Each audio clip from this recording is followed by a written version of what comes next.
Senators blasting the billionaire businessman on nearly every topic. First up, immigration. He hired workers from Poland, and he had to pay $1 million or so in a judgment. That's wrong. That's totally wrong. I've hired tens of thousands of people over my lifetime. Many from other countries instead of hiring Americans. I really find it amazing that Donald believes that he is the one who discovered the issue of illegal immigration. When I was leading the fight against the Gang of Eight amnesty bill, where was Donald? He was firing Dennis Rodman on Celebrity Apprentice. We're going to make them pay for that wall. Now, the wall is $10 billion to $12 billion if I do it. If these guys do it, it'll end up costing $200 billion. If he builds the wall the way he built Trump Towers, he'll be using illegal immigrant labor to do it. The second... So cute. Such a cute soundbite. But no, it's not a soundbite, it's a fact. What is your plan? I understand the lines around the state, whatever that means. This is not a game where you draw maps and you around. Don't know what it What means. is your plan? That's the problem. What is your plan on health care? You don't have a plan. The biggest problem he doesn't know. I'll give him 1 minute of my time to tell me his plan. The biggest problem he's got is he doesn't know. Donald, true or false, you've said the government should pay for everyone's health care. That's false.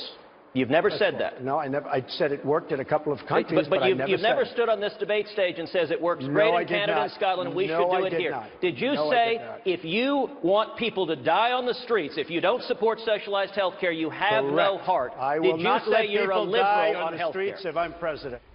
I don't know if Donald realizes this. I'm sure it's not his intent, perhaps, but the position you've taken is an anti-Israel position. I'm a negotiator. I've done very well over the years through negotiation. It's very important that we do that. In all fairness, Marco is not a negotiator. I watched him melt down, and I'll tell you, it was one of the saddest things I've ever seen. He's not going down. He thinks the Palestinian is a real estate deal. And these people may even be tougher than Chris Christie, okay? The Palestinians are not a real estate deal, Donald. Okay, no. A deal, They're not a real estate deal. Is a deal. Let me tell you, a deal is not a deal when you're dealing with terrorists. Have you ever negotiated with terrorists? You are not a negotiator. During that entire battle, and indeed during every battle on Israel, the natural question is, where was Donald? If this is something he cares about, why has he supported anti-Israel politicians from Jimmy Carter to Hillary Clinton to John Kerry for 4 decades? If you care about Israel, you don't write checks to politicians who are undermining Israel. You get along with nobody. You don't have one Republican. You don't have one Republican senator, and you work with them every day of your life, although you skipped a lot of time. These are minor details. But you don't have one Republican senator backing you, not one. You don't have the endorsement of one Republican senator, and you work with these people. Senator Cruz. You should be ashamed of yourself. I see him repeat himself every night. It says 5 things. Everyone's dumb. He's going to make America great again. We're going to win, win, win. He's winning in the polls. And the lines around the state. Here's the guy that inherited $200 million.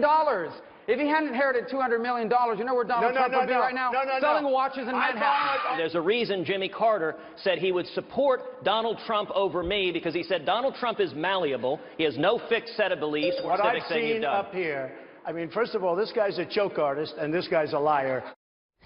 For the last year, Donald Trump has basically mocked everybody with personal attacks. So if there's anyone who's ever deserved to be attacked that way, it's been Donald Trump, for the way he's treated people for the last campaign. Look at those hands. Are they small hands? And he referred to my hands. If they're small, something else must be small. I guarantee you there's no problem. I guarantee it. I don't think the people of America are interested in a bunch of bickering school children. It's easy to say, make things better, make things great. You can even print it and put it on a baseball cap. I have a policy question for you, sir. Let's see if he answers it. I will. Don't worry about it, Marco. Don't worry about it. Don't worry about it, little Marco. I will. Is this the debate you want playing out in the general election? Breathe. Lion Ted. Breathe. You can do it. You can breathe. I know it's hard. I know it's hard, but just... When they're done with the yoga, can I answer a question? You cannot. Let's stop fighting. You say that Medicare could save $300 billion a year negotiating lower drug prices. But Medicare total only spends $78 billion a year on drugs. Sir, that's the facts. You're talking about saving more money on Medicare. I'm saying saving through negotiation throughout the economy, you'll save $300 billion a year. Deficit. And that's a huge, of course it is. We're going to buy things for less money. Of course it is. That the only money that we buy, the only drugs that we pay for is through Medicare. I'm not only talking about drugs, I'm talking about other things. Joining me now from Washington, Fox News Sunday host and debate moderator, Chris Wallace. Now, Chris, first of all, great job last night. Congratulations. You guys put up staggering numbers. It was pretty rowdy, got raucous, and at times you must have felt like you were, I don't know, taming lions out there. Well, yeah, or herding cats, one or the other. I got to tell you, it was interesting because, you know, we'd seen the previous debate on CNN and seen how it had degenerated into a bunch of name-calling. So Brett and Megyn and I were all determined to try to focus on policy. And there was one example talking about Donald Trump's numbers and trying to fact-check them in real time with graphics about whether his numbers added up or not in terms of what he could say from waste, fraud, and abuse. But having said that, you know, I said going into the debate, if they want to act like a bunch of damn fools, we can't stop them. And there were certainly times, and you had a bunch of those clips, where they acted like damn fools. Was the mood different in the arena this time versus last time? Yeah, I've got to say, something weird is happening in these debates. And afterwards, the Republican officials, including Reince Priebus, very upset about it. They say ever since the South Carolina debate, that there's been a lot of hecklers, a lot of screaming. They apparently had to eject several dozen people. They were drunk, they were shouting, and you know, these tickets are divided amongst the candidates, so it seems, and I don't know who it was, that some of the candidates are giving tickets to people to just try to shout out when one of the other candidates is speaking.